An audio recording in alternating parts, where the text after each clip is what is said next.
If you saw a little girl setting out 3 empty plates in Central Park, would you keep walking or stop? That's what Lucas Hale, a billionaire hotel director, faced one late afternoon in Manhattan. The child wasn't playing with dolls or toys. She was arranging an invisible meal on a worn blanket, lifting an empty plastic cup to her lips as if it held hot chocolate. Then, with eyes too serious for her age, she pressed a folded scrap of paper into his hand. The words inside stopped him cold, and when he turned the note over he realized there was more, something no child should ever have to write.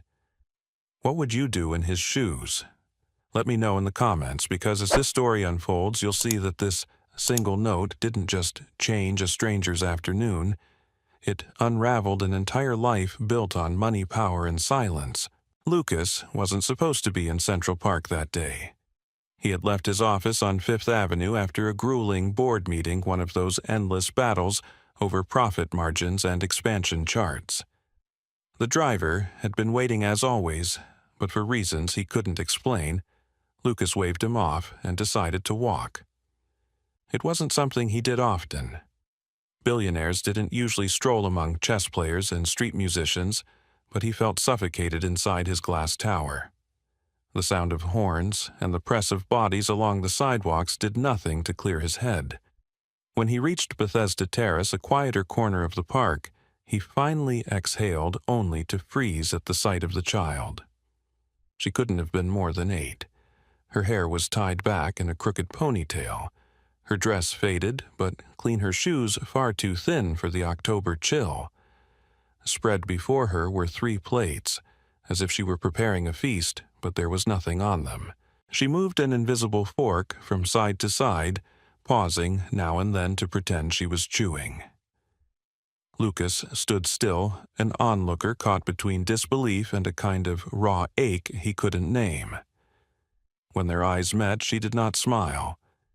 Instead, she lowered her head as if ashamed of being caught in the act. "Are you having a picnic?" he asked gently, uncertain why he spoke at all. "My mom says if I pretend to eat it, helps the hunger go away," the girl answered.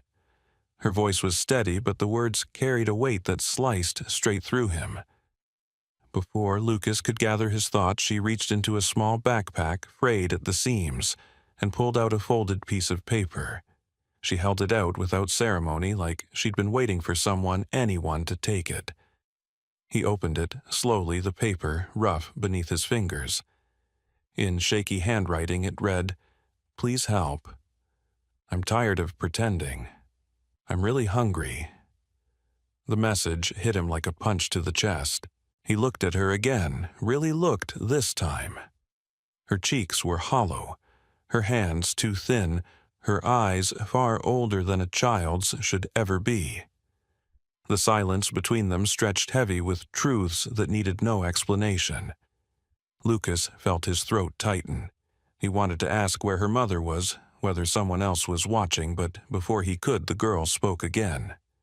"There's more," she whispered. "Turn it over." On the back, in smaller letters, another line was scrawled. "There are things I can't say here." His pulse quickened. This wasn't just a child begging for food. This was a secret, a cry layered in fear. Lucas looked around, searching for the girl's parent, but there was no one.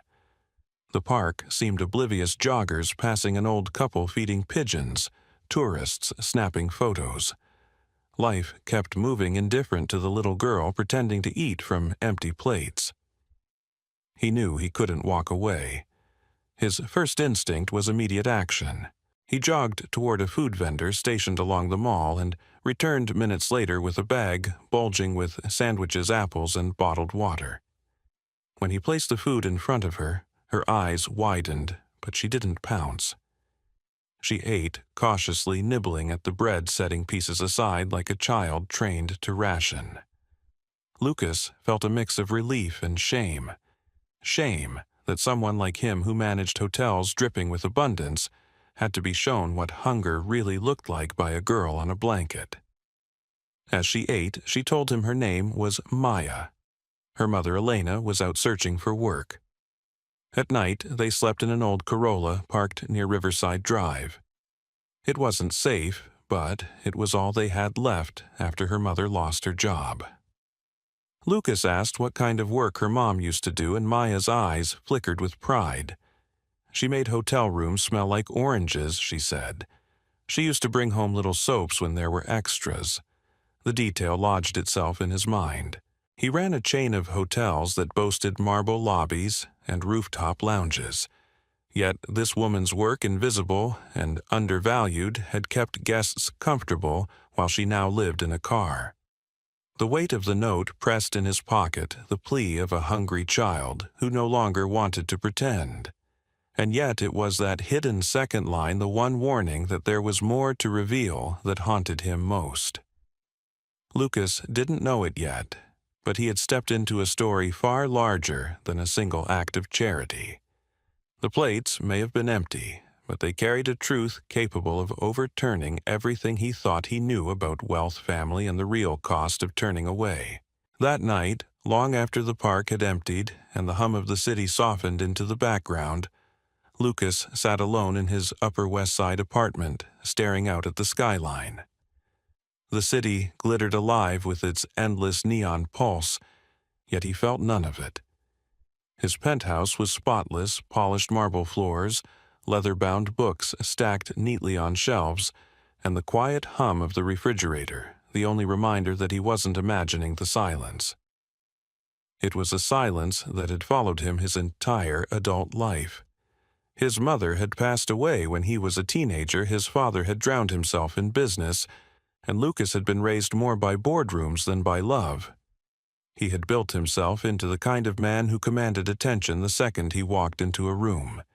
Yet, when the doors closed at night, all that was left was the weight of everything he couldn't feel. The image of Maya, small and steady on that blanket, with her empty plates, replayed in his head like a reel he couldn't pause. He couldn't shake the note either. The first line seared into him, the second line gnawing at him even harder. There are things I can't say here. He kept asking himself what those things could be. What could be so dangerous or humiliating that a child had to hide them behind shaky handwriting? He leaned back in his chair, his phone buzzing with unanswered messages from his father, Victor Hale, who had been demanding a meeting to discuss expansion into Europe. For once, Lucas let the call go. The board could wait. Money could wait. Whatever Maya meant by that hidden sentence felt more urgent than anything sitting in a conference room could ever be. While Lucas wrestled with his conscience in his apartment, Elena Rivera was beginning another day on the other side of the city. At dawn, she stood in a slow-moving line outside a church pantry near St. John the Divine. The October air bit at her skin, and she tugged her thin coat tighter around her. She kept her voice low as she greeted the volunteers, always careful to hold on to her dignity. She accepted a paper bag filled with canned beans pasta and a loaf of bread. She had grown used to this ritual, but it never felt normal. Each time she reminded herself she wasn't here out of failure, but out of survival for Maya. That was the only thing that mattered. She glanced at her daughter, holding a borrowed library book, lips moving quietly as she sounded out words. Maya loved those books, especially the dinosaur ones from the New York Public Library. Elena had fought to keep that one card active, even when everything else apartment job stability slipped away. There had been a time when life was different. Elena remembered the days she wore a crisp uniform, pushing her housekeeping cart down the hallways of the Hale Beacon Hotel. She had learned to fold duvets with sharp corners, arrange toiletries in perfect lines, and leave rooms smelling like citrus and lavender. Guests never saw her face, but they felt her work in the comfort of their stay. She had saved every thank-you note she'd ever received from guests who left little handwritten messages on the desk, "Best room I've had in years." Whoever cleaned this deserves a raise. She carried those scraps of paper like badges of honor, but the pandemic had changed everything. One by one, shifts were cut, hours reduced, and eventually her position eliminated. No fault of her own, just numbers on a spreadsheet. And that was how she ended up here piecing together meals, nights in the car, and lessons for Maya by flashlight. Lucas hadn't known any of this when he first saw her daughter in the park, but something about the way Maya spoke so matter-of-fact about sleeping in a car so proud of her mother's work made him restless. He needed to know the truth. That night, he logged into the internal archives of his company. He told himself he was only curious, but his heart beat faster as he typed Elena Rivera's name into the HR system. Her file popped up, and he scrolled through her records. 8 years with the company, 0 complaints, dozens of commendations, guest ratings that spoke volumes. And then the abrupt note, position terminated during pandemic downsizing. Lucas sat back in his chair, stunned by the contrast. A woman like her thrown aside by the same company he now ran, and now her child was writing desperate notes in Central Park. He felt anger stir in his chest, not at Elena, but at himself and the machine he had allowed to run unchecked. He clicked into the HR email box, drafted a message about reinstating Elena, even considered attaching her glowing record as evidence. His fingers hovered over the send button, but then he stopped. A quick favor through a back channel wasn't the answer. It would cheapen everything.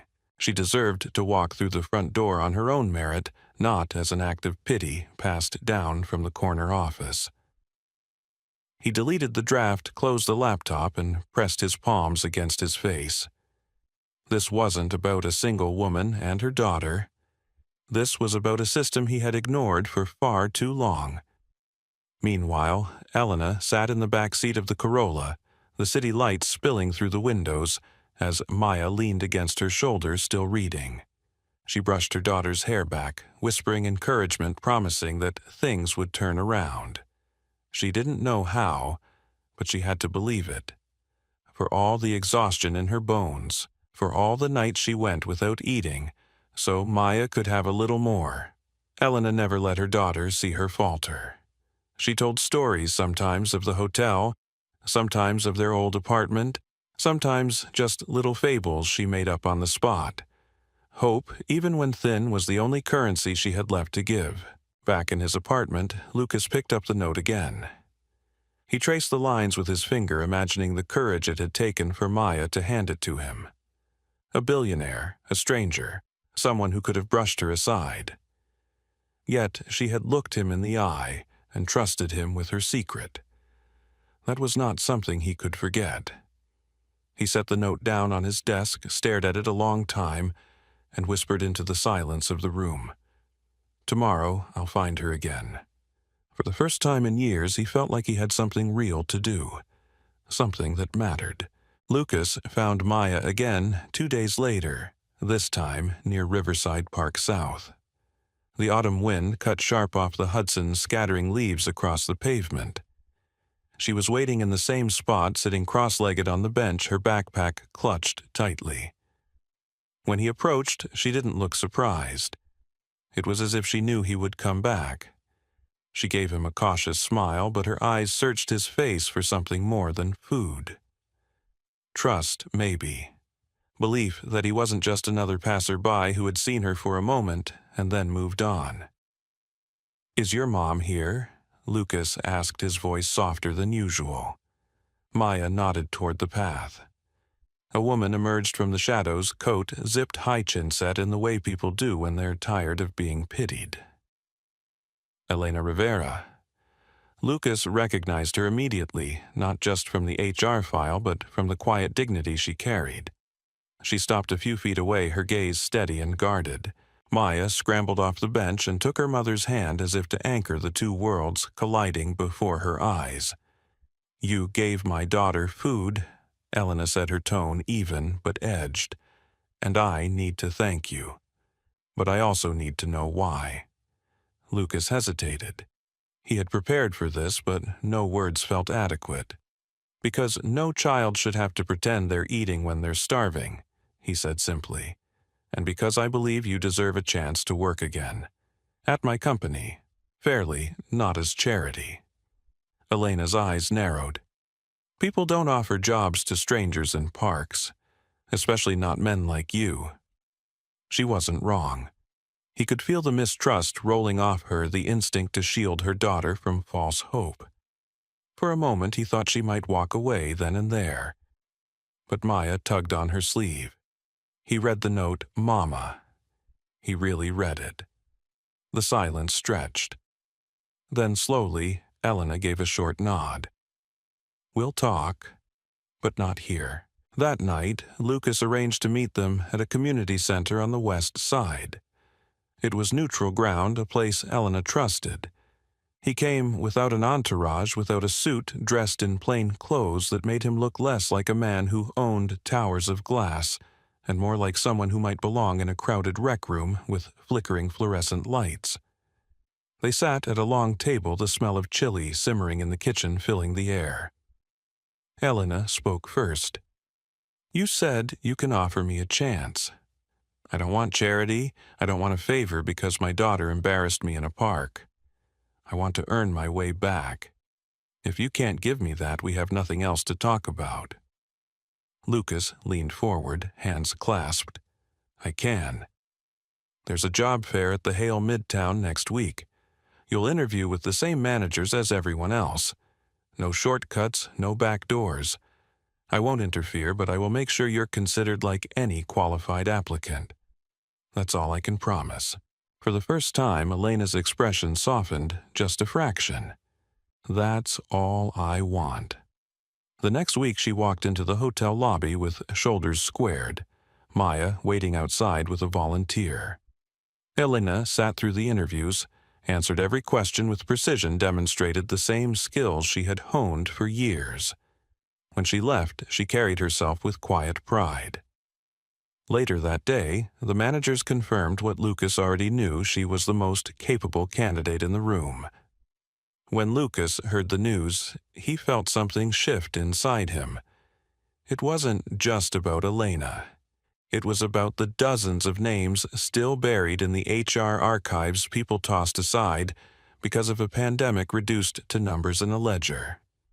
He carried that thought into the next board meeting. In a room lined with polished wood and guarded by men in tailored suits, he stood and presented an idea he knew would spark fire, a rehiring initiative he called Room to Rise. It would cover transportation vouchers, uniform credits, even partnerships with local daycare centers, so single parents could take shifts without fear. He explained it wasn't charity, it was survival for the brand itself. We can't build luxury on the backs of people we discard, he said. If we treat them as disposable, sooner or later, the entire company becomes disposable. The pushback was immediate.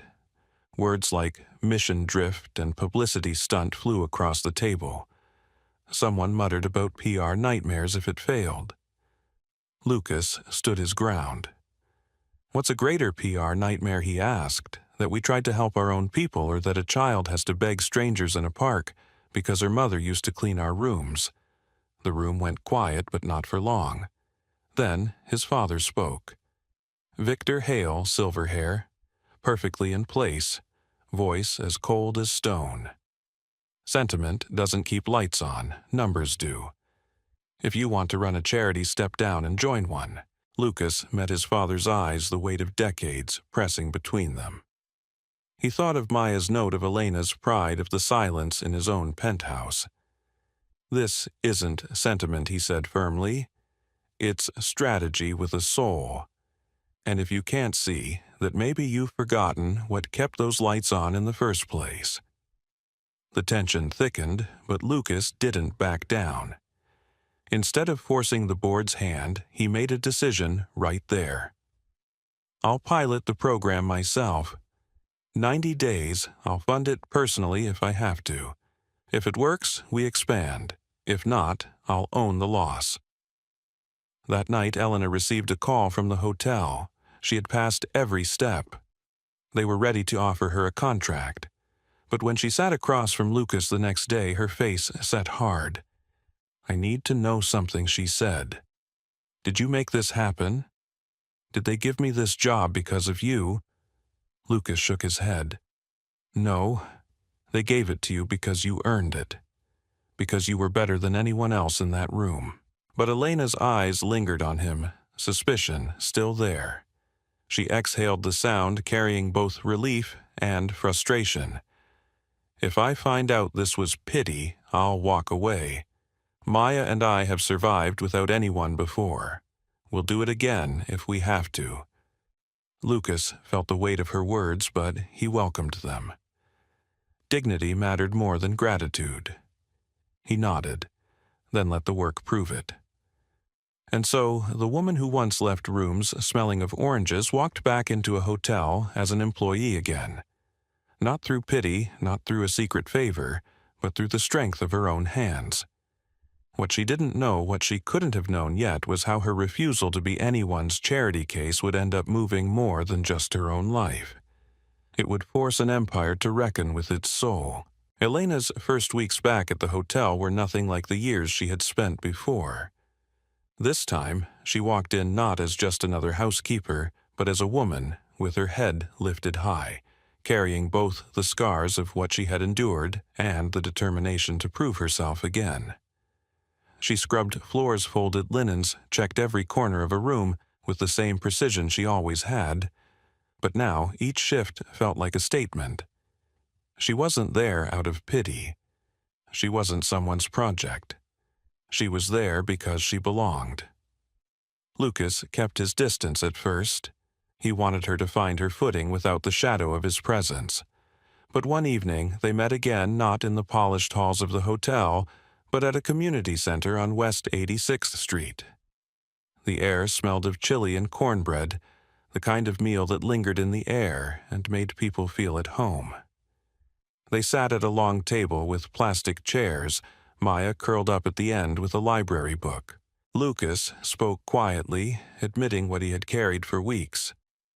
"I was afraid of looking like a savior," he said. "But I can't pretend anymore. This isn't about me giving you something. It's about me asking what you need and how to build something better for everyone else who's been left behind." Elena didn't answer right away. She studied him the way his words trembled with honesty. Then she laid her terms on the table, firm and clear. "If I stay, it's not as a charity case. I want the same pay and path to promotion as anyone else. I want a housing bridge no more than 60 days. I want Maya to have weekends free for the library. And I want privacy. No press, no photographs, no stories spun out of our pain." Lucas listened carefully, then nodded. Done. It was the first real contract they made, not written on paper, but in trust. The program he had piloted Room to Rise began to take root. For every worker brought back, there were daycare slots, partnered with the YMCA transit vouchers slipped into pay envelopes, uniform credits spread gently across future checks instead of crushing workers with upfront costs. The staff began to talk, word spreading like a current. For the first time in years, people felt the company was more than a machine. It was human again. Elena thrived.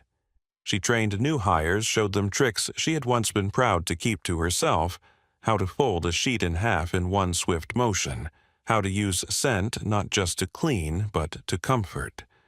Supervisors noticed. One morning, she walked into the break room to find her name posted on the board, Employee of the Month.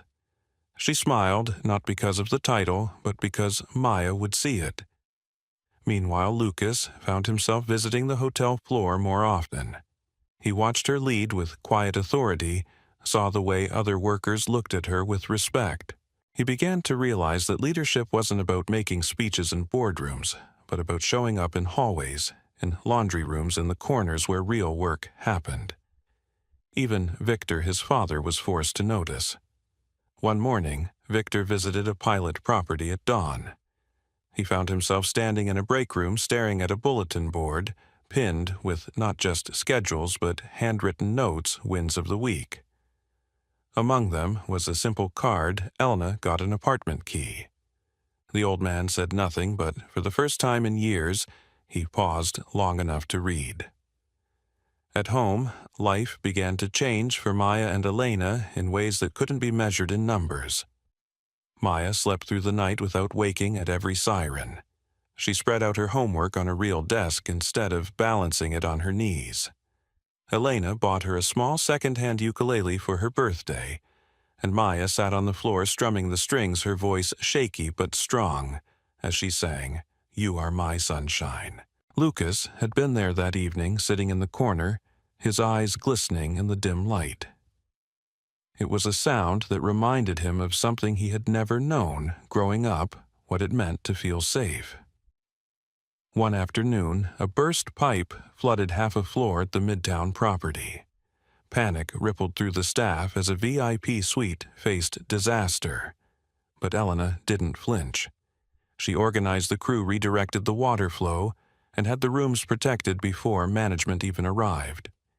The incident was caught on internal cameras, and when Lucas watched the footage later, he saw not just competence but leadership, the kind of leadership his company desperately needed.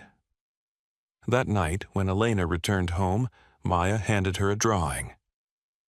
3 figures stood in front of a building, one tall man in a blue suit, one woman in a uniform, and a girl with a wide smile. Above it, in shaky letters, Maya had written, "We belong." Elena folded the drawing carefully, slipped it into her bag, and hugged her daughter close. She realized then that trust wasn't a gift given once it was something earned day by day, room by room, moment by moment. And slowly, she was beginning to believe that what had started with an empty plate in the park might grow into something no one could take from them again. The day of the picnic arrived on a crisp Saturday morning. Central Park was alive with families, joggers, and the hum of musicians scattered along the pathways. But near the ramble, under a patch of trees, where sunlight poured through in soft beams, a small blanket had been laid out. On it sat Elena, Maya, and Lucas. This time, there were no empty plates. The spread was simple, but abundant fresh bread strawberries, thermoses of cocoa, a bowl of salad, and a tiny vase holding wild daisies Maya had picked on the way. What had begun weeks ago as a desperate act of imagination now felt like a quiet declaration they had made it here together, and no one was pretending anymore. Maya was the first to speak as she looked at the food spread before her. "It's a real picnic," she whispered, her face glowing with a kind of wonder that broke something open in Lucas's chest. He watched her take a bite of bread with butter smeared thick across it, and knew he would never forget this moment. It wasn't the food or the park, or even the quiet joy in Elena's eyes. It was the wholeness of it, the way a child finally believed she didn't have to act like she was full. Elena had been promoted just a week earlier to assistant floor supervisor. The recognition wasn't given lightly. She had earned it through her work, her leadership, and her steadiness in crises. For her, the title meant more than a line on a paycheck. It was proof that dignity, once stripped, could be reclaimed. She looked around the park and let herself breathe more easily than she had in years. Maya was safe. Their nights were no longer filled with sirens and cold air pressing in through car windows, and for the first time she could plan beyond tomorrow.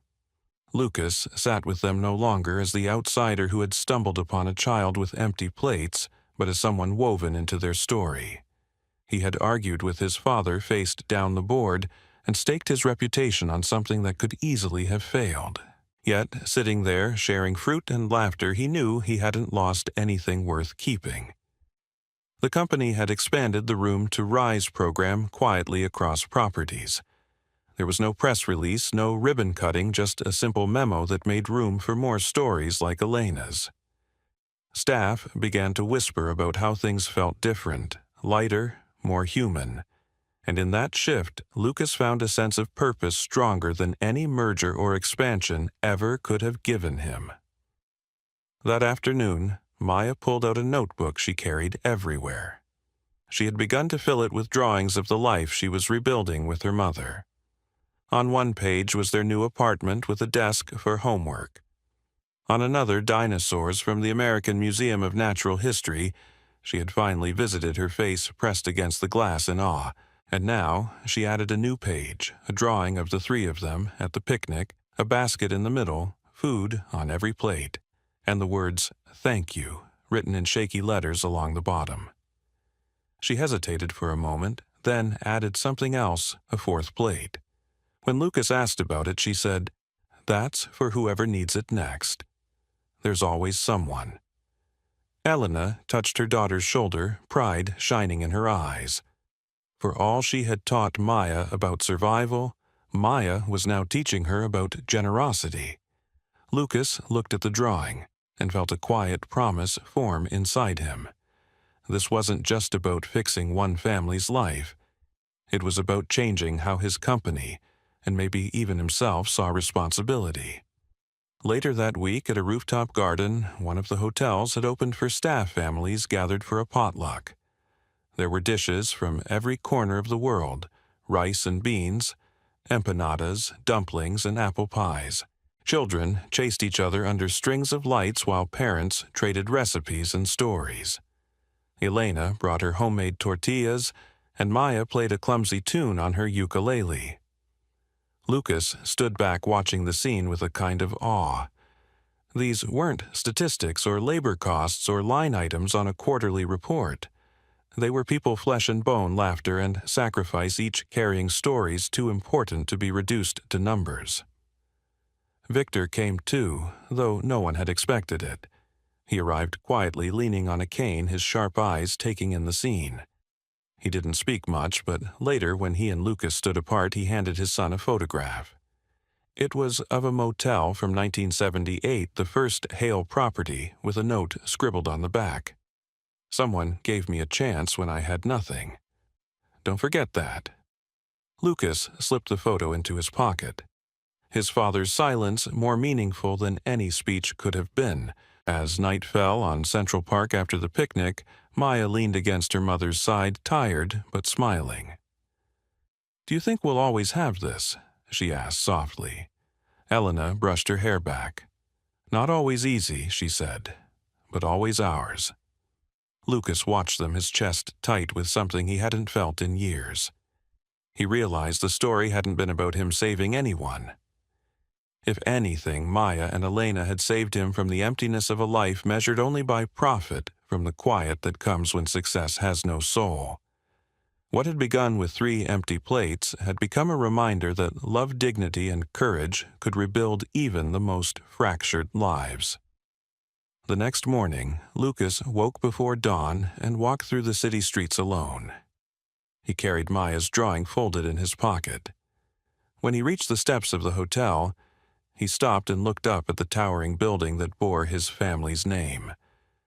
For the first time, he didn't just see glass and steel. He saw the people inside, the ones who kept the lights on, the ones who deserved more than survival.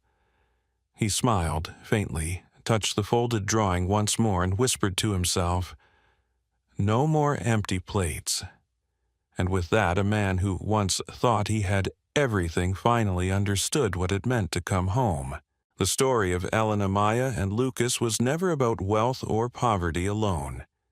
It was about the collision of 2 worlds and the transformation that happens when empathy breaks down the walls between them. What began with a little girl pretending to eat from empty plates in Central Park grew into a journey that forever altered the lives of a struggling mother, her hopeful daughter, and a man who had once thought success was measured only in profit and power. Elena's path showed us the resilience of the human spirit. She endured the pain of losing her home, the weight of raising a child without stability, and the shame of hiding her struggles from the world. Yet she never surrendered her dignity. When the opportunity came to work again, she seized it with quiet strength, proving that her worth was never defined by her hardships, but by her unwavering dedication and love for her daughter. Maya's innocence carried a wisdom that no child should need, but one that touched everyone around her. Her game of pretending was more than survival. It was a shield against despair. Through her laughter, her drawings, and her hope that there's always an extra plate for whoever needs it next, Maya revealed that compassion is not bound by age or circumstance. Her small voice reminded both Elena and Lucas that joy is found not in abundance, but in gratitude and generosity. Lucas, once trapped in a life of numbers and obligations, discovered what it meant to live with purpose. He was wealthy in every material sense, but empty inside. Meeting Elena and Maya cracked open a door he hadn't even realized was closed. By choosing to listen to help, and eventually to fight for change within his own family's empire, he found the very thing he'd been searching for all along: meaning. Lucas learned that real leadership isn't about control or profit. It's about lifting others up and leaving behind a legacy of humanity. Together, their intertwined stories remind us of something vital. Transformation begins with noticing. Lucas could have walked past that park bench. Elena could have kept her eyes down, too tired to let anyone in. Maya could have stayed silent. But because they chose connection over indifference, lives changed. And that is the lesson for all of us. We may not all be billionaires nor face the same hardships as Elena, but every one of us has the power to act. We can choose to extend kindness instead of judgment, to see the humanity in others rather than their circumstances, and to recognize that small actions, a meal, a kind word, a listening ear, can ripple into something far greater than we ever imagine. In today's world where division and struggle often feel overwhelming, their story is a call to slow down and ask ourselves who is sitting on the park bench in our own lives waiting to be seen, and more importantly, what small step can we take to make their burden lighter? If this story moved you, let it be more than just a tale you heard. It can be a reminder of the responsibility and privilege we all share to bring dignity and hope to others. And if you believe stories like this deserve to be told, I invite you to support this channel. Subscribe, leave a comment about the part that touched you most, and share this with someone who may need encouragement today. Your support gives us the strength to continue creating meaningful stories that inspire, heal, and remind us all of what truly matters. Because no one should live with empty plates, not in their homes, not in their hearts, and not in their dreams.